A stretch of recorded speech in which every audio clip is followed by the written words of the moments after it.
बिस्मिल्लाहिर्रहमानिर्रहीम, अस्सलाम वालेकुम, वेलकम टू सुनो टुनाइट विद सादिया अफजाल। आज जो हम इलेक्शन का प्रोग्राम आपके लिए लेकर आए हैं वो जेहलम से लेकर आए हैं। डिस्ट्रिक्ट जेहलम जिसकी नेशनल असम्बली की 2 नशिस्तें हैं, NA60 और NA61, और इसी तरीके से जो सूबाई नशिस्तें हैं सूबाई असम्बली की वो 3 हैं, 24, 25 और 26। अगर इस ज़िले को आप देखें तो यहाँ पर एक तो आपको नज़र आता है कि तकरीबन 50% से भी ज़ायद, 60% से भी ज़ायद यहाँ की जो आबादी है वो बाहर है, बैरून मुल्क आबाद हैं। ओवरसीज़ पाकिस्तानीज़ जो हैं उनकी बहुत बड़ी तादाद ज़िला जेहलम से बाहर रहती है, उनके बहुत सारे इश्यूज़ हैं। तो यहाँ आपको कोई भी अगर कैंडिडेट कैंपेन करते नजर आता है किसी भी पॉलिटिकल पार्टी की तरफ से, तो वो ओवरसीज पाकिस्तानीज के मसाइल को सरे फहरिस्त रखता है अपने एजेंडा में, अपने मंशूर में, कि उनके लिए वो इक़्तिदार में आकर क्या क्या कर सकते हैं। इसी तरीके से जो पिछले इंतखाबात है 2018, ये पहला मौका था कि पाकिस्तान तहरीक इंसाफ को दोनों कौमी असम्बली की नशिस्तें यहाँ से मिली थी। चौधरी फवाद हुसैन और दूसरी सीट पर उन्हीं के कज़न चौधरी फ़ारूक अल्ताफ़ जो हैं वो यहाँ से जीते थे। इससे पहले पाकिस्तान मुस्लिम लीग नवाज जो है वो यहाँ से इलेक्ट होती आई है, और इस बार जिस अंदाज में पाकिस्तान पीपल्स पार्टी आपको ओवरऑल पंजाब में और ओवरऑल मुल्क में ही एक एग्रेसिव कैंपेन करती नजर आ रही है, क्या उसका कोई फर्क पड़ेगा, जेहलम में कोई उसका असर आएगा? पाकिस्तान मुस्लिम लीग नवाज की तरफ से बिलाल अजहर कयानी साहब जो हैं वो कैंपेन कर रहे हैं, वो उम्मीदवार हैं शेर के निशान पर, और पहले भी अगर देखा जाए तो कोऑर्डिनेटर थे to the prime minister on economy. Pakistan people's party के जो उम्मीदवार हैं वो भी यहाँ से कैंपेन कर रहे हैं।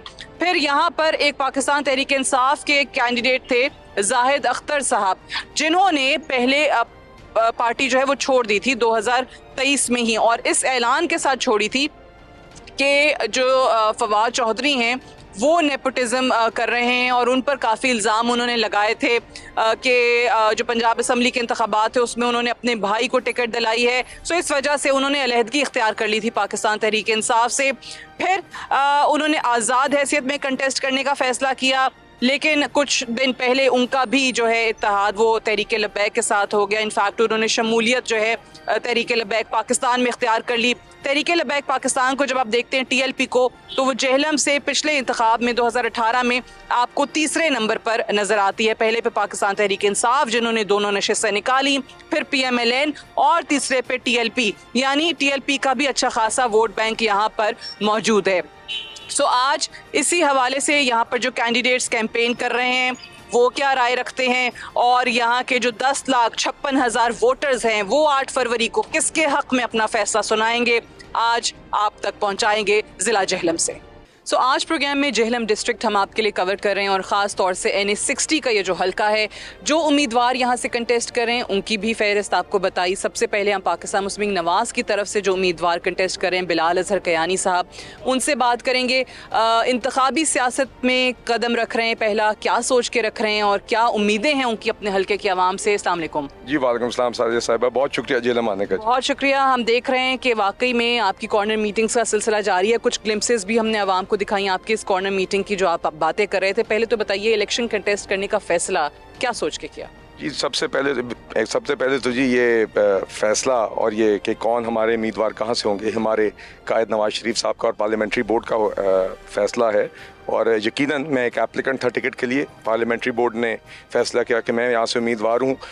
मेरा इंतखाबी सियासत में आने का मकसद यही है कि मैं समझता हूँ कि सियासत अगर आप दयानतदारी से करें तो उससे बेहतर प्लेटफॉर्म कोई नहीं है खिदमत का। और इंतखाबी सियासत जिस तरह हमारी पॉलिटिक्स अभी स्ट्रक्चर्ड है, उसमें इंतखाबी सियासत में आके आप अपने इलाके में आज भी सबसे ज़्यादा असर ला सकते हैं। इलाके के जो बुनियादी मसाइल होते हैं, जो कुछ फेडरल गवर्नमेंट सब्जेक्ट्स होते हैं, सूबाई गवर्नमेंट के सब्जेक्ट्स होते हैं, वो आज आपके लिए फिर पॉसिबल हो जाता है, आप इनेबल हो जाते हैं कि उन मसाइल का हल कर सकें और आवाम की नुमाइंदगी कर सकें। अपनी आवाम की कौमी मसाइल के ऊपर, सूबाई मसाइल के ऊपर असम्बलियों में नुमाइंदगी कर सकते हैं।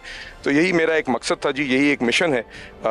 इसी वजह से मैं यहाँ पे हूँ, और मैं ये यकीन करता हूँ, इस बात में मेरा मुकम्मल यकीन है कि नवाज शरीफ साहब is the only solution to the country's problems. और तो इसलिए मैं ये समझता हूँ जी, नवाज शरीफ साहब is the only solution to the country's problems. अगर हम यहाँ से अपना किरदार अदा करके जेहलम की 2 कौमी असम्बली की सीटें तो अगर जेलम से हम इतना कम से कम अपना फ़र्ज़ अदा कर लें कि आवाम को नवाज़ शरीफ साहब का पैगाम पहुंचा के कन्विंस करें और हमेशा की तरह जेलम नवाज़ शरीफ साहब का साथ दे, 2 वोट्स नवाज़ शरीफ साहब के यहाँ से वज़ारत उज़्मा के लिए जाएँ, तो आई थिंक हमने अपना काम किया होगा। और मुझे यकीन है इसी में ही पाकिस्तान की भी और जेलम की भी आगे तरक्की और खुशहाली है जी। नून लीग ऑब्वियसली यहाँ से हमेशा से जीतती आई। पिछले 2 इंतखाबात 2018 के, उसमें पाकिस्तान तहरीक इंसाफ ये दोनों नशिस्तें ले गई थी, उसकी क्या वजह आपको नजर आती है? वही जो आप कहते हैं कि आरटीएस सिस्टम या कुछ और? जी आरटीएस डाउन था जी, यहाँ पे भी आरटीएस डाउन ही उसकी बुनियादी वजह है, और कुछ वो आपको पता है। और देखिए बात यह है कि यकीनन बुनियादी तौर पे पंजाब में आप पिछली 3 दहाइयों से देख लें तो PMLN एक प्रेजेंस है, एक खिदमत है, वोट बैंक उस बुनियाद पे बना हुआ है। आपको मैं बताऊं, जो मेरे इर्द गिर्द आपके सामने लोग नज़र आ रहे हैं, ये वो नेटवर्क हैं जो नवाज़ शरीफ साहब की 30 साल पहले से जो जिद्दोजहद चल रही है, उसकी वजह से जो लोग हमारे चेयरमैन काउंसलर्स हैं, ये 30 साल से इनकी रूट्स हैं। ये अपने इलाकों में हर शख्स के लिए इनका दरवाज़ा खुला होता है, उनकी मदद करते हैं। तो उन्हीं के कंधों के ऊपर कोई भी कैंडिडेट नवाज़ शरीफ साहब के टिकट पर लड़ता है। और इस वजह से यकीनन पंजाब में आप बस ये कह लें कि एक ये सियासत है कि एक मेजॉरिटी धड़ा है जो नवाज़ शरीफ साहब का है, और फिर एक धड़ा होता है हर जगह पे जो कोशिश करता है कि एंटी नवाज़ शरीफ साहब हो, और किसी और जमात की उस तरह कोई प्रेजेंस नहीं है। मगर कुछ जगहों पे एक जो नेचुरल अमल है उसमें इस तरह लोग कुछ खड़े होते हैं। तो 2018 में भी हमारी जीत हुई थी यहाँ से भी, दीगर और इलाकों से, आपको पता है।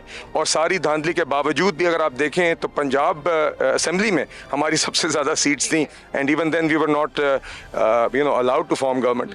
तो यही वजूहात थी। और आप देखेंगे उसकी करेक्शन इंशाल्लाह 8 फरवरी को। दो जो सीटें हैं वो पीटीआई ने 2018 में जीती थी। एक तो हम देखते हैं कि फवाद साहब जो हैं और उनके ही कज़न चौधरी फ़ारूक अल्ताफ़ जो हैं वो जीते थे, उन्होंने भी छोड़ दी पार्टी। और एक और उनकी पार्टी के जाहिद अख्तर साहब, उन्होंने भी फवाद चौधरी पे बहुत नेपोटिज्म के इल्ज़ाम लगाए थे पंजाब असम्बली के टिकट के टाइम पे। अभी आपको क्या लगता है कि यहाँ के हल्के के मेजर इशूज़ क्या हैं जो आज से पहले कभी एड्रेस हुए नहीं हैं? जी देखिए, 2-3 इस हल्के की अगर आप बात करें तो सबसे बुनियादी मसला जो है वो गैस है। इस हल्के की 3 तहसीलें हैं जिसमें तकरीबन मुकम्मल दीना और सोहाबा तहसील है, और जेलम जो तहसील है उसका भी मेजॉरिटी हिस्सा इसी हल्के में आता है। तो जेलम में फिर भी थोड़ी गैस है मगर नामुकम्मल है। दीना और सावा में तो बिल्कुल गैस नहीं है। तो ये एक लोगों की जो एक रिलायंस है महंगे सिलेंडर्स पे हीटिंग के लिए, कुकिंग के लिए, ये एक बड़ा सीरियस मसला है। इसके अलावा यहाँ पे सड़कों का जो निज़ाम है, GT रोड की आप खुद सफ़र करके आई हैं, मेरे नज़दीक उसकी वो हालत नहीं है जो एक हाईवे की होनी चाहिए।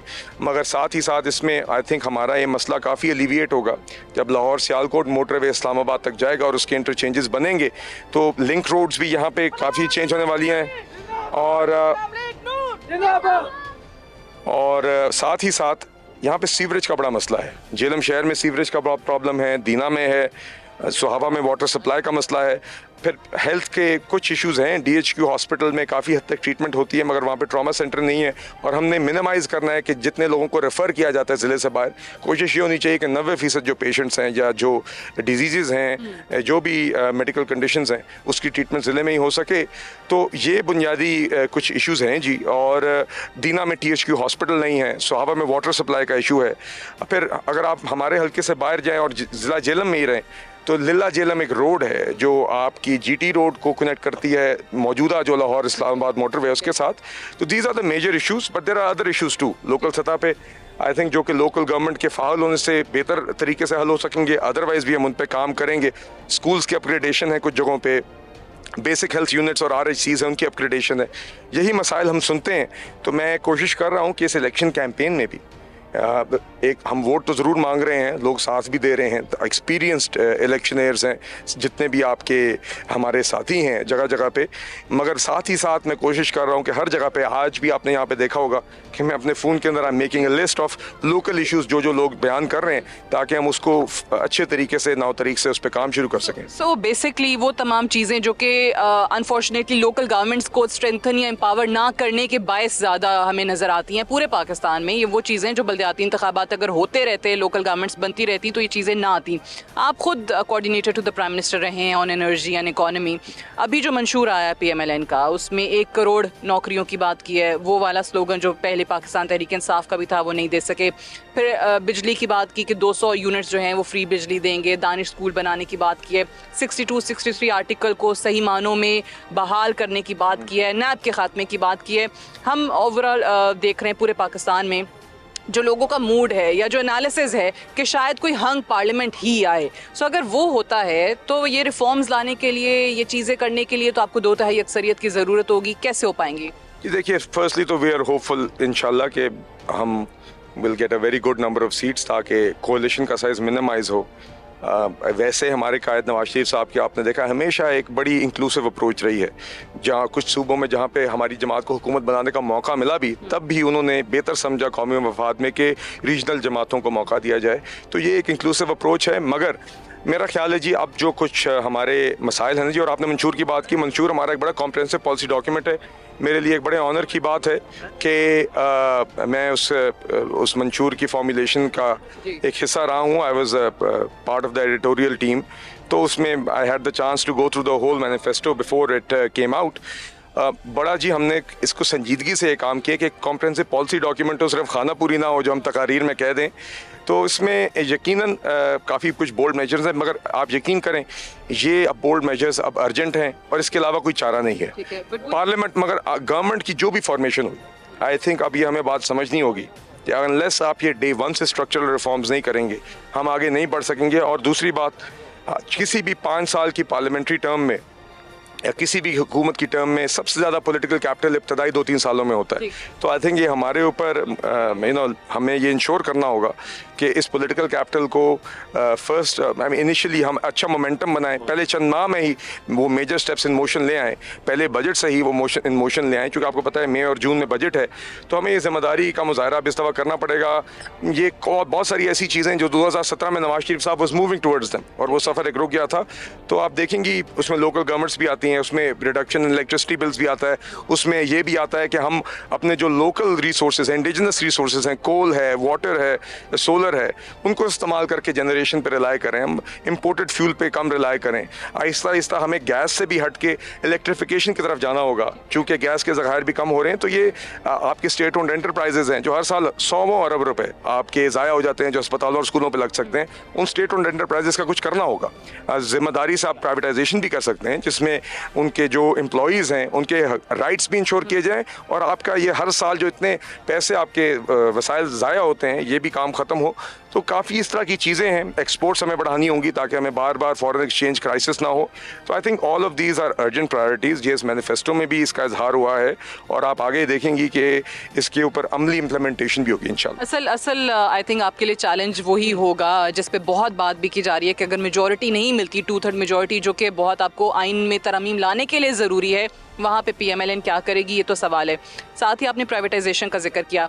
बहुत सारी चीज़ें ऐसी हैं जो कि केयर टेकर गवर्नमेंट ने आगाज़ किया, PIA की प्राइवेटाइजेशन से शुरू हुए। हम देखते हैं कि स्लोगन्स तो होते हैं हर सियासी जमात के, बट जब हुकूमत बन जाती है तो कोई ना कोई चीज़ आड़े आ जाती है और फिर अपोजिशन में आके दोबारा वही बात हो रही होती है।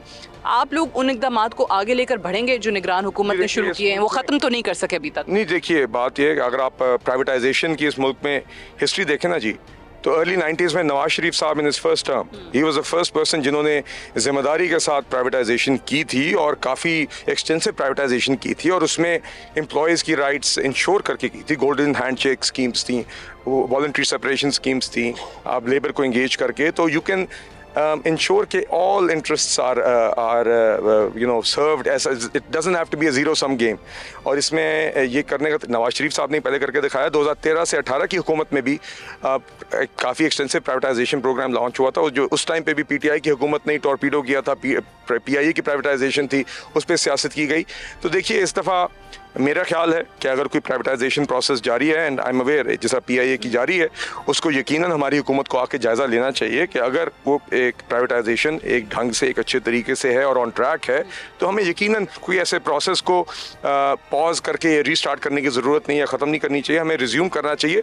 मगर हमें on a case by case basis आते ही जल्द अज जल्द इन सब सिचुएशंस को पहले असेस करना होगा, और इसको फिर देखना होगा कि किसी में अमेंडमेंट की ज़रूरत है, किसी को हमने रोकना है या किसी को उसी तरह रिज्यूम करना है because we think it's right, but all of these things need to be done urgently and I think our government is equipped for it. अगर आप देखें तो शहबाज शरीफ साहब भी जब प्राइम मिनिस्टर थे तो 16 माह में the ground was laid for these sort of reforms. अब it's our job कि अल्लाह ताला के फजलो करम से अगर नवाज शरीफ साहब फर्स्ट टाइम प्राइम मिनिस्टर बनते हैं, we get a 5-year term, तो initially you will see that the team will get to work on this. ये जो 16 महीने जिसका बहुत ज़्यादा जिक्र किया जाता भी है और उसका खुमियाजा शायद आपको भुगतना भी पड़ा, आप लोगों ने आते वक्त ही कहा था कि हम पॉलिटिकल कॉस्ट इसकी पे करेंगे लेकिन मुल्क बचाने के लिए हम कर रहे हैं। पीपल्स पार्टी तो हाथ झाड़ के साइड पे हो गई, वो कहते हैं क्योंकि हमारे पास वो वजारतें थी ही नहीं जिसका कोई कनेक्शन फाइनेंस से था या इकोनॉमी से था। सो आपको वाकई लगता है कि ये कॉस्ट पे इलेक्शंस में करनी पड़ सकती है? नहीं, देखिए मुझे तो जो नज़र आ रहा है, आप मुल्क का हर हिस्सा देख लें, हर कोना देख लें, जिधर नवाज शरीफ साहब जा रहे हैं वहाँ पे अवाम का जम्मे गफ़ीर है। हम यहाँ पे अवाम में हल्के में लोग ये बात समझते हैं कि अगर किसी शख्स ने कुछ करके दिखाया है और बात करके दिखाया और कभी उनके इलाकों में भी कभी कोई तरक्की या बेहतरी महसूस होगी तो वो नवाज शरीफ के दौर में ही हुई है। तो हमें ये नज़र आ रहा है कि इंशाल्लाह अल्लाह ताला के फजलो करम से अवाम के ज़ोर पर 8 तारीख को इंशाल्लाह नवाज शरीफ साहब सुरखरू होंगे। जिस जमात की आपने बात की, जिन साहब की आपने बात की, उन्होंने इमरान खान साहब के ही जो तरीक़ाकार है उसको अपनाया हुआ है कि बस नवाज शरीफ को गालियाँ दो और नवाज शरीफ साहब को बुरा भला कहो। तो ये जो है तरीक़ाकार है, ये मनफी सियासत है। मैं एक्सपेक्ट कर रहा था कि इससे ज़्यादा मैच्योरिटी का मुजाहरा करेंगे, मगर उन्होंने ये बातें जो हैं इससे मेरे ख्याल से अपनी क्रेडिबिलिटी कम ही कर रहे हैं, इससे इनको कोई फ़ायदा नहीं हो रहा है। तो ये बहुत सारे लोगों का ख्याल है कि शायद उसका फ़ायदा पीपल्स पार्टी को ज़्यादा चला जाए, जिस तरीके से वो यूथ को वापस पुल करने की कोशिश कर रहे हैं। देखिए, वो ये समझते हैं कि वही काम करके PMLN पे नवाज शरीफ पे तनकीद करके अपनी सियासत चला सकते हैं। मेरे ख्याल से इनकी गलत फहमी है। जहाँ तक 16 माह की हुकूमत की बात है तो ये काम नहीं हो सकता कि मीठा मीठा हफ हपड़ कड़वा कड़वा थू थू। तो देखिए, मेरा ख्याल है कि एक सियासी इत्तेहाद ने वोट ऑफ नो कॉन्फिडेंस से पहले काफ़ी मैच्योरिटी का मुजाहरा करके एक successful vote of no confidence किया और उसके बाद 16 माह में बड़े मुश्किल हालात में डिफ़ॉल्ट से अवर्ट करना, सैलाब से डील करने में भी वो इत्तेहाद जो PMLN लीड कर रहा था उसने बड़ी मैच्योरिटी का मुजाहरा किया। मेरी उम्मीद थी कि पीपल्स पार्टी उसी मैच्योरिटी के साथ इलेक्शंस भी कंटेस्ट करेगी, मगर they have resorted to cheap tactics. उनका यह ख्याल है ये उनको मदद करेगा। मेरा ख्याल है ना इनको इसमें इलेक्शंस में कोई फ़ायदा होगा और साथ ही अपनी जो पॉलिटिकल क्रेडिबिलिटी है ये लूज़ करेंगे। तो बहरहाल वो उनकी ख्वाहिश है, कोई किसी को रोक नहीं सकता। कोई बातें करने से बातें ज़रूर करें। 8 तारीख को दूध का दूध और पानी का पानी। वो जो बातें करते हैं वो अपनी जगह, जब आपके अपने लोग बातें कर रहे हैं, शायद खाकान अब्बासी हों, मिफ्ता इस्माइल हों, कि इतने बुरे हालात नहीं थे या वो हम नहीं कर सके जो हम प्रॉमिस करके आए थे, उससे कोई फ़र्क पड़ेगा? ये देखिए, बात यह है कि आपके सामने जो नवाज शरीफ साहब बात कर रहे हैं वो आपके सामने हमारी पार्टी की जो पॉलिसी है वो आपके सामने है। पाकिस्तान मुस्लिम लीग नून, हम एट द मोमेंट आपने देखा है कि हमारी क़यादत, हमारी पार्टी फोकस्ड है अपनी इलेक्शन कैंपेन पे, अपने मंशूर पे, आवाम के मसाइल पे।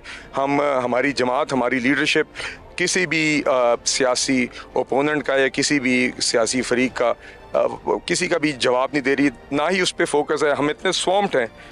मैं क्योंकि इन्वॉल्व रहा हूँ इस प्रोसेस में, पहले आपने देखा कि कायद नवाज शरीफ साहब ने पार्लियामेंट्री बोर्ड की एक मीटिंग खुद की, एक कैंडिडेट का इंटरव्यू खुद किया। उसके बाद उस टाइम पे तनकीद हम पे कर रहे थे कि आपकी कैंपेन कहीं ग्राउंड पे नज़र नहीं आ रही।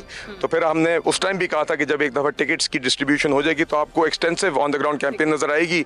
अब आप देख सकती हैं कि जब ग्राउंड पर जा रहे हैं तो बंदा ही बंदा है, मुल्क के जिस कोने में जाएँ।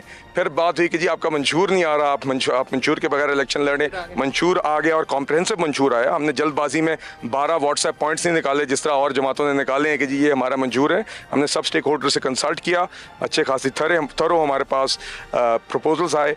बजट की जिस तरह तकरीबन प्रोसेस होती है, हमने उस तरीके से काफ़ी थरो प्रोसेस से गुजर के मंशूर निकाला। अब कैंपेन भी आपके सामने, 8 तारीख को भी इंशाल्लाह आप देखेंगे दूध का दूध पानी का पानी। एक आखिरी सवाल, आपको यकीन है कि नवाज शरीफ साहब चौथी बार वज़ीर आज़म बन जाएंगे? पूरी PMLN जो है वो हर जगह पे यही बात कर रही है। इमरान खान साहब जेल में बैठ के कह रहे हैं सरप्राइज़ दे देंगे, बिलावल साहब कह रहे हैं सरप्राइज़ दे देंगे, तो वाकई कोई सरप्राइज़ तो नहीं मिल जाएगा नवाज शरीफ साहब को? आप मुझे ये बताएं कि वो बेचारे अभी ये बात भी ना कहें तो क्या कहें। अभी बाकी 8 तारीख करीब है, दूध का दूध पानी का पानी होगा।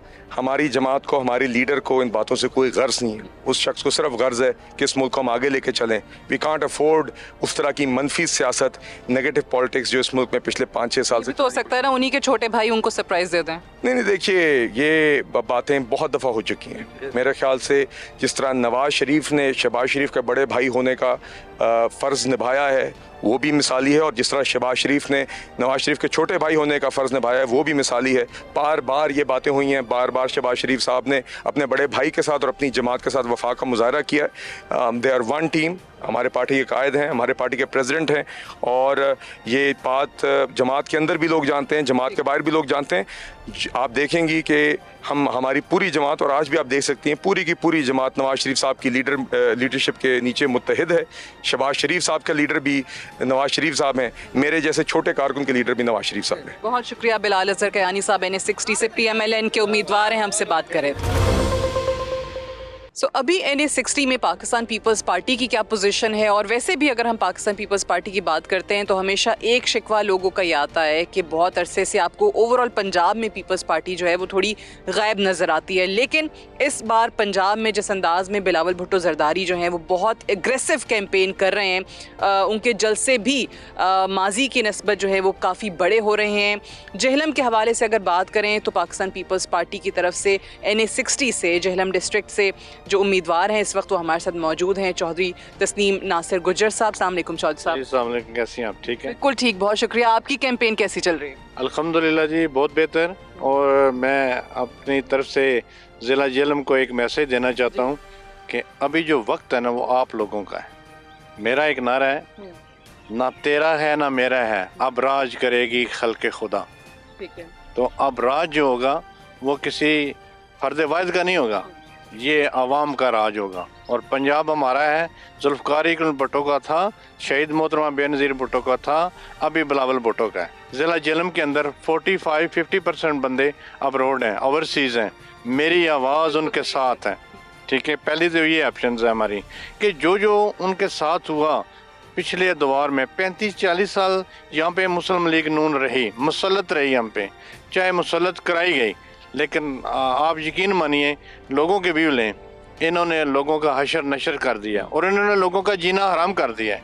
बल्कि हमारे लोग ओवरसीज़ यहाँ पे आते हैं, यहाँ पे घर और जायदादें छोड़ के भाग रहे थे, मैं उनके साथ खड़ा हूँ। मैं खुद एक ओवरसीज़ हैसियत से भी हूँ, तो इंशाल्लाह ताला उनको जो हक है उनकी दहलीज तक आएगा। ये आपने बात सही की है कि जेहलम की बहुत ज़्यादा आबादी जो है वो बाहर हैं, पाकिस्तानीज़, ओवरसीज़ पाकिस्तानीज़ हैं।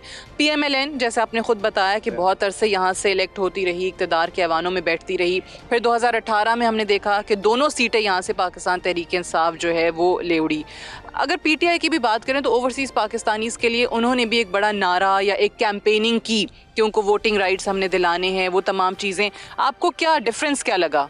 मेरे ख्याल के मुताबिक वो नारा ठीक था उनका, किसी हद तक वो ठीक थे, लेकिन उनके पास टीम नहीं थी। अच्छा। देखिए, मेरा आना जाना बाहर के लोगों से मिलना जुलना, ऐसे ही एक फैमिली मेंबर, मेरी अपनी फैमिली भी बाहर है और पूरा ख़ानदान बाहर है, लेकिन क्या हम उन लोगों को डिलीवर कर सके? नहीं। हम कुछ यूथ को डिलीवर कर सके? नहीं। हम एक औरत को तहफ़्फ़ुज़ दे चुके हैं? नहीं, टोटल रिफ्यूज़ है।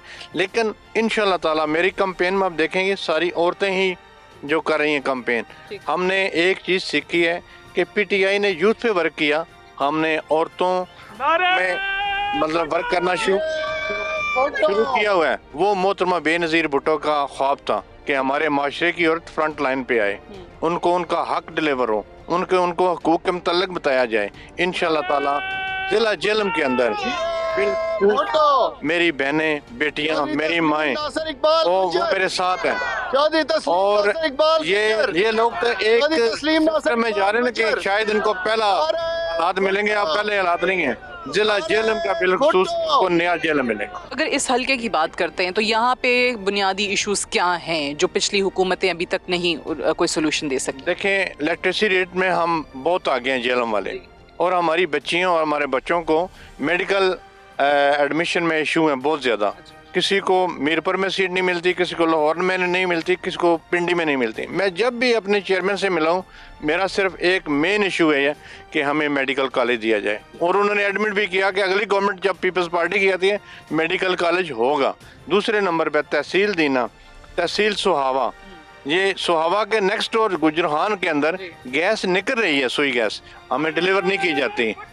और हमें मैंने ये भी रिक्वेस्ट किया कि जो मलिका यूनियन काउंसिल है दीने के साथ, और सुहावे के साथ मेरी ये यूनियन काउंसिल भी इंक्लूड है कि हमें यहाँ पे सुई गैस देनी है। ठीक है, अपना मुकाबला अपने इस हलके में किस कैंडिडेट से ज़्यादा देखते हैं? नून लीग के बिलाल कयानी साहब जो हैं वो कंटेस्ट कर रहे हैं, आपके मद्दे मुकाबिल वो हैं। देखें, टीम तो उनके साथ वही है जो 35 साल 30 साल तक इस मुल्क को लूटते रहे, हमें इल्ज़ाम हमें देते रहे। ये खुद लूट को सूट में नहीं है, सारे वही लोग हैं। चौधरी फरक अल्ताफ ने क्या किया? देखिए, वहाँ पे सौदा होता है हमारा इस्लामाबाद के अंदर, बल्ले भी वोट लेके जाते हैं, आते हैं नवाज शरीफ के। ऐसे ना करो यार, ये कोई भेड़ बकरियां जानवर नहीं है। यहाँ पे एक पढ़ी लिखी कौम रहती है, पढ़ी लिखी कौम 8 तारीख को उनके ऐसा जवाब देगी, इंशाल्लाह ताला आप देखेंगे कि ये मुँह छुपाते फिरेंगे। तो उनके जाहिद अख्तर साहब भी थे, वो भी अलग हो गए थे पार्टी से, नेपोटिज्म का इल्ज़ाम लगाया था उन्होंने फवाद चौधरी पे। जायद बेसिकली बहुत अच्छा आदमी है, मैंने उससे कहा था आप आएँ हमारे साथ ज्वाइन कर लें, लेकिन हो जाता है पॉलिटिकल लाइफ में बंदे से ब्लंडर भी हो जाते हैं। लेकिन अल्हम्दुलिल्लाह ऐसे लोग मेरे काफिले में मिले, इंशाल्लाह ताला ये गिरने वाले हैं। अब इनको कुछ नज़र नहीं आता, ये वीगो शीगो ना देखें। मुझे फ़ख्र है, मेरे वोटर सपोर्टर साइकिलों पे, मोटरसाइकिलों पे, वैगनों पे बैठ के वो कैंपेन कर रहे हैं। अब वो वीगो नहीं दिखते, वो उसका इंतजार नहीं करते कि लैंड क्रूजर्स ही देखी जा रही कि कौन V8 पे आ रहा है। हाँ, वो लैंड क्रूजर वाले है ही नहीं, वो सारे दरवेश है मेरी तरह। मैं सुबह का उठा हूँ, अभी मैं मनाजुल कुरान का दर्स सुन के आ रहा हूँ, वहाँ पे मेरा उन्होंने मुझे ज्वाइन, हमारी पार्टी को ज्वाइन करेंगे इंशाल्लाह ताला। एक आखिरी चीज़ जो अगर आप बताना चाहें, जैसे आपने अपने हलके के लिए कहा कि मेडिकल कॉलेज जो है उसकी आपने डिमांड करनी है, अगर आप लोग यहाँ से पीपल्स पार्टी हुकूमत बना लेती है। पीपल्स पार्टी की तरफ अगर रुझान आया है लोगों का पंजाब में, तो उसकी क्या बुनियादी वजह क्या है? ये शहीदों की जमात है, ये वो शहीद हैं जिन्होंने अपना सर को सब कुछ इस अवाम के लिए दिया, अपनी जानें दी, वो भागे नहीं। ये चियाले भागने भी नहीं देते, ठीक है ना। अभी इलेक्शन शुरू नहीं हुआ तो इनके मेडिकल रिपोर्ट इनकी फिर दोबारा आनी शुरू है। इनको भागने, मेरी आवाम से रिक्वेस्ट है, इनको भागने मत देना, इनको भगाना 8 तारीख को मुकम्मल सफाई के साथ। लेकिन आपसे लोग सवाल नहीं करते कि फिर पीडीएम में भी तो साथ दिया ना आपने 16 महीने की हुकूमत में पीपल्स पार्टी ने। मैं दो चीजें हैं, अगर पीपल्स पार्टी पीडीएम में साथ न देती तो वहाँ पे इमरजेंसी आनी थी। उस वक्त मार्शल लॉ का डर था। हमारी मोहतरमा बेनज़ीर ने कहा था कि जमहूरियत जो है ना, democracy is the best revenge. इंतकाम जो लेना है जमहूरी सिस्टम में लेना है। हमने इनको सब कुछ बता के, इनको आगे बिठा के हमने कहा ये है पाकिस्तान पीपल्स पार्टी, हमने मुल्क को बचाना। आपको पता है वो जो पहली जो घूमते हैं वो कहते हैं श्रीलंका बनने जा, उनको पता ही नहीं कि श्रीलंका बने कैसा है। और इस श्रीलंका को बचाने के लिए हमने अपना किरदार अदा किया और इंशाल्लाह ताला ये मुल्क जो है हमारा ना, ये कलमे की बुनियाद पे बना है, ला इलाहा इल्लल्लाह मुहम्मद रसूलुल्लाह। और इंशाल्लाह ये श्रीलंका नहीं बनेगा, ये पाकिस्तान तरक्की, दिन दुगनी रात चुगनी तरक्की करेगा इंशाल्लाह ताला। बहुत शुक्रिया। पाकिस्तान पीपल्स पार्टी के उम्मीदवार चौधरी तस्नीम नासिर गुजर साहब हमसे बात कर रहे थे। और अभी जिन कैंडिडेट से हम आपकी मुलाकात करवा रहे हैं उनके हवाले से मैंने आपको पहले भी बताया था कि उनकी प्रेस कॉन्फ्रेंस भी आपको याद होगी, जिसमें फवाद चौधरी साहब के हवाले से उन्होंने क्या इल्ज़ामात लगाए थे, किस तरीके से नेपोटिज्म के इल्ज़ाम लगे थे। फिर वो अलहदा भी हो गए थे, पाकिस्तान तहरीक इंसाफ से कंटेस्ट कर रहे हैं, इंडिपेंडेंट कंटेस्ट कर रहे थे, प्याला इंतखाबी निशान मिला था और अब तहरीक लब्बैक पाकिस्तान के साथ हमें नज़र आ रहे हैं। हमारे साथ मौजूद हैं चौधरी जाहिद अख्तर साहब। इस वक्त उनसे पहले बात करते हैं। अस्सलाम वालेकुम चौधरी साहब, क्या वजह है टीएलपी के साथ शामिल होने की? 10 साल जी पाकिस्तान तहरीक इंसाफ को दिए। मैं समझता हूँ कि जो हम जिस सोच को लेके तहरीक इंसाफ में गए थे वो इंसाफ नहीं मिला। वेरी ट्रूली स्पीकिंग के मारूसियत का खात्मा सबसे पहली हमारी अवलीन तरजीह खान साहब कहते थे, बिल्कुल नहीं हुआ। इस जिले में फवाद, उसका भाई, फिर उसका मामू, फिर उसका चाचा, फिर उसका अनदर वन, 2 तो MNA घर के बनाए उन्होंने। मौरूसियत का खात्मा नहीं हो। मैरिट कहते थे जी हम मैरिट को फरोग देंगे। मैरिट जो MP है जिसने हर चीज डिलीवर की, उसको छोड़ के फवाद के कजन को टिकट दे दिया। सो दोनों ही चीजें ऐसी थी जिसको मैंने देखा। यावर साहब थे जी, राजा यावर कमाल जो MP थे, वो बेसिकली राजा यावर जो PP 25 उस वक्त की, अब 24 है, उसमें उन्होंने बड़ा अच्छा परफॉर्म किया। We used to be colleague together. हमने जो, मैं पार्टी छोड़ चुका हूँ, मैं कभी भी ये नहीं कहता कि जिसने काम किया आप उसकी बुराई करें, जो बुरा है उसको बुरा ज़रूर कहें। सो मैं कहता हूँ कि पाकिस्तान तहरीक इंसाफ को तबाह करने में फवाद का बहुत बड़ा हाथ है। और जो हमारा वर्कर था उस वर्कर की सुनवाई नहीं हुई। हम हुकूमत में भी हमने जो है वो अपोजिशन काटी। सो उनको तो मैंने खैराबाद किया 22 अप्रैल को। और मैंने उस टाइम पे भी क्या जो टिकटें देने का डिस्ट्रीब्यूशन का सारा मामला था, जब पिछले 2018 से इन दोनों को टिकटें मिली, उस वक्त भी कोई सुनी जाती थी या उस वक्त किसके फैसले हो रहे थे जब फवाद को या उनके कजन को दी जा रही थी? आपको याद होगा कि खान साहब कहते थे कि एक घर में 2 टिकटें नहीं दूंगा। ये वही हुआ, एक घर में 2 टिकटें गई, दोनों MNAs को मिली, एक फारूक साहब को, एक फवाद साहब को। उसके बाद जब दोबारा अभी जब मैंने मेरे कहा 22 अप्रैल 2023 को जब छोड़ा, उससे एक दिन पहले छोड़ने की वजह क्या थी, मैं एप्लीकेंट नहीं था उस सीट का। मेरे पास उस वक्त सिर्फ ओहदा वाइस प्रेसिडेंट नॉर्थ पंजाब था और मैं इलेक्शन सेल का हेड था अपने नॉर्थ रीजन का।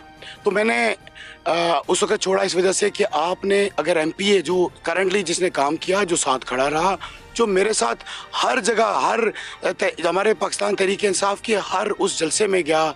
हमने लाहौर तो इस तरह गए जैसे चौकीदार नहीं वहाँ पे खड़े होते, चौकीदारा किया वहाँ पे जाके। मैं चौकीदारों का मॉनिटर था क्योंकि मैं वहाँ पे टिक लगाया करता कि हु इज प्रेजेंट टुडे, तो मैं उनका अटेंडेंस चेक करने वाला मैं था। मैं बेसिकली मॉनिटर था, चौकीदार भी उसी में शामिल हूँ। मैं अपने आप को भी चौकीदार कहता हूँ कि हमने चौकीदारा किया, लेकिन स्टिल नॉट वर्थ इट। 2018 में हमने देखा TLP का तीसरा नंबर था, यहाँ पे वोट बैंक नज़र आता है TLP का। अब आपको क्या लगता है कि किस तरीके से आप उस चीज़ को मज़ीद अपनी तरफ ला सकते हैं, और ख़ास तौर से जब पाकिस्तान तहरीक इंसाफ नहीं है, उनका बल्ला छिन गया है, यूथ जो है वो बहुत डिस्ट्रैक्टेड नज़र आता है, आपको लगता है कि यूथ जो है वो TLP की तरफ आ रहा है यहाँ? बिल्कुल जी, क्यों नहीं। मैंने यूथ के साथ ही काम किया। मेरा सबसे पहला नज़रिया ये था कि अगर आपने पोटेंशियल ढूंढना है ना तो इस यूथ में है, अगर आपने डिलीवरेंस करनी है तो ये 65% ऑफ द पॉपुलेशन है। ये वो लोग हैं जिनको ज़रूरत है आपकी नुमाइंदगी की। वो नुमाइंदगी ना उस वक्त मिली। अब अल्हम्दुलिल्लाह मेरे रब के करम से हम इस वक्त इस पोजीशन में है कि विल विन इंशाल्लाह। मेरे रब के हुक्म से इंशाल्लाह you will see will win इंशाल्लाह। ये मेरा दिल कहता है, ये मेरा ईमान कहता है, ये मेरा, जब मैं पेपर्स में अप्रैल में छोड़ गया था मैंने बिल्कुल खैराबाद कह दिया था, और मैं उनमें से नहीं हूँ जो 9 मई के बाद मजम्मत करके आए। अच्छा, ये मैं पूछना चाह रही थी कि जब हम रिलीजियस पॉलिटिकल पार्टीज़ की तरफ से आते हैं, जमात इस्लामी को देख लीजिए, बहुत बड़े बड़े जलसे होते हैं उनके, तहरीक लब्बैक के बहुत बड़े बड़े जलसे होते हैं, जहाँ पे भी जिस भी शहर में गैदरिंग्स होती हैं, but when it comes to votes, voting day, वो वाले वोट्स नहीं पड़ते हैं। सो इस दफ़ा क्या स्ट्रेटजी है, अगर आपको लगता है कि वाकई ये बात सही है कि हमारे जलसे बाकी पार्टियों से बड़े होते हैं, वोट मांगने में कहीं ना कहीं या वोट पड़ने में कहीं ना कहीं कोई कमी रह जाती है, तो वो क्या वजह क्या उसकी? मेरा जो सोच है इसके ऊपर एक ही है कि हम जो इस्लामिक जो दीनी जमातें हैं उनको हमने कभी भी मर्ज नहीं किया। जो माशरती प्रॉब्लम्स हैं, जो बेसिकली आपके real problems of a common man, आम आदमी का जो मसला है वो डिस्कस नहीं होता, क्योंकि उन तमाम की तमाम दीनी जमातों का मरकज़ और एक तकरीर का टोटल फोकस वो दीन इस्लाम है। सियासत दीन इस्लाम से बाहर नहीं है। अगर सियासत में दीन इस्लाम नहीं है तो मैं समझता हूँ सियासत ही मुकम्मल नहीं है। सियासत तो आप सल्लल्लाहु अलैहि वसल्लम के उन सुन्नत के ऊपर मुकम्मल तौर पे अमल करना है, आपने खिदमत करनी है, आपने जो नेकी कमानी है वो आम आदमी से कमानी है, जिसके पास रिसोर्सेज नहीं है, जिसके पास फाइनेंशियल पावर नहीं है। आपने तो उन लोगों से में जाना है जो उनको रिप्रेजेंट कर रहे हैं असेंबलीज में जाके। लेजिस्लेशन किसके लिए करनी है? For a common man, not for a special man. उनके लिए नहीं कर रही, उनके पास तो they have got money, they have got every resources, उनको आप क्या रिप्रेजेंट कर रहे हैं? सो अगर इन चीज़ों को एड्रेस किया जाए दीनी जमातों में, हम दीन को ज़रूर रिप्रेजेंट कर रहे हैं, उसके बगैर हम नामुकम्मल हैं। हम तो कलमा ही वो पढ़ते हैं, ला इलाहा इल्लल्लाह मुहम्मद रसूलुल्लाह, तो हम तो उसको बिल्कुल नेगेट करते ही नहीं है। तो हम जो माशरती प्रॉब्लम्स हैं जो हमारे माशरे में यहाँ पे जो भी लब्बैक या रसूलुल्लाह का नारा तो हमारे दिल का, हर मुसलमान के दिल का नारा है। किसी एक जिंदाबाद जिंदाबाद लब्बैक लब्बैक या रसूलुल्लाह। इसमें एक और चीज़ भी है कि बहुत सारी सियासी जमातें, अगेन मजहबी जमातें जो इक़्तिदार के ऐवानों में रहीं, क्योंकि आपने इस्लाम की बात की ना, इस मुल्क का में अगर वाकई इस्लामी कवानीन का नफाज हो जाता तो ये इश्यूज़ ना होते जिसके लिए मुल्क हासिल किया गया था कि इसको एक इस्लामी फलाही रियासत बनाना है। आपने नाम भी इस्लामी जमहूरिया पाकिस्तान रख दिया, बट अभी हम देखते हैं कि वो जमातें जो इक़्तिदार में भी रहीं वो भी उन कवानीन को मनूअन नहीं लागू करवा सकी हैं, उनका नफाज नहीं करवा सकी हैं। मिसाल के तौर पर हमेशा से मैं एक बड़ी मिसाल देती हूँ, जमात इस्लामी गो के उस पर कैंपेन करती है सूद, वो आपके मुल्क में अभी भी चल रहा है। सो तहरीक लब्बैक पाकिस्तान के पास क्या ऐसी स्ट्रेटजी है, क्या लाए अमल है कि वाकई इस्लामी कवानीन का निफाज जो है वो मुल्क में हो? सिंपल जी, आपकी टैक्स कितनी परसेंट है?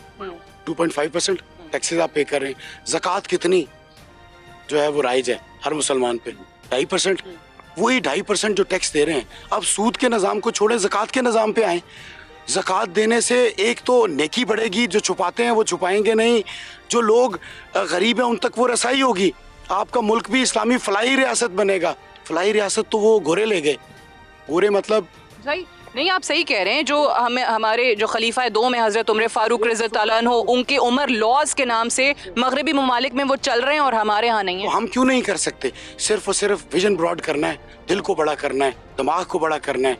इस सियासत के साथ इस इस्लाम का बहुत बड़ा ताल्लुक है। हमने सियासत मुनाफकत का नाम रख दिया है। हमने सियासत तोड़ फोड़, झूठ बोलना, हमने वो रियाकारी, वो रिश्वतखोरी, वो जेब भरना, इसको सियासत बना दिया है। कौन सियासी कहलाता है? जो सबसे ज़्यादा मुनाफिक होगा इलाके में, आपके मोहल्ले में, आपके एरिया में, जो सबसे बड़ा मुनाफिक। इसलिए मैं कभी सियासी कहलाना अपने आप को अच्छा समझा ही नहीं। मैं हमेशा गरीब आदमी, आम आदमी का नुमाइंदा कहलाता हूँ अपने आप को। और अब तो मुझे वो जगह मेरे रब के हुक्म से मिली है कि जहाँ से मैं ट्रूली दिल से वो सब चीज़ें करने की कोशिश कर सकता हूँ। मैं इंशाअल्लाह जब जीत के असम्बली में जाऊँगा तो इंशाअल्लाह ख़त्म नबूवत का ज़रूर पहरेदार होऊंगा, एक सिपाही होऊंगा। मैं आज भी दीन मोहम्मद सल्लल्लाहु अलैहि वसल्लम का एक सिपाही हूँ। हम सब सिपाही हैं जो यहाँ पे खड़े हैं, कोई मुसलमान इससे बाहर नहीं है। आप देख रहे हैं टीएलपी के लोग इस दफा पार्लियामेंट पहुंचते इंशाल्लाह जी, मैं बिल्कुल देख रहा हूँ। हम नहीं, मेरा घर, मेरा ना, मैंने अपना नारा लगाना बिल्कुल खत्म। मेरा नारा नहीं है। जब इतनी बड़ी जात का नारा है कि ताजदारे खत्म नबूवत, अगर उनका नारा है तो मेरा नाम तो किसी काबिल नहीं है। Thank you very much. बहुत बहुत शुक्रिया। Thank you ji, thank you.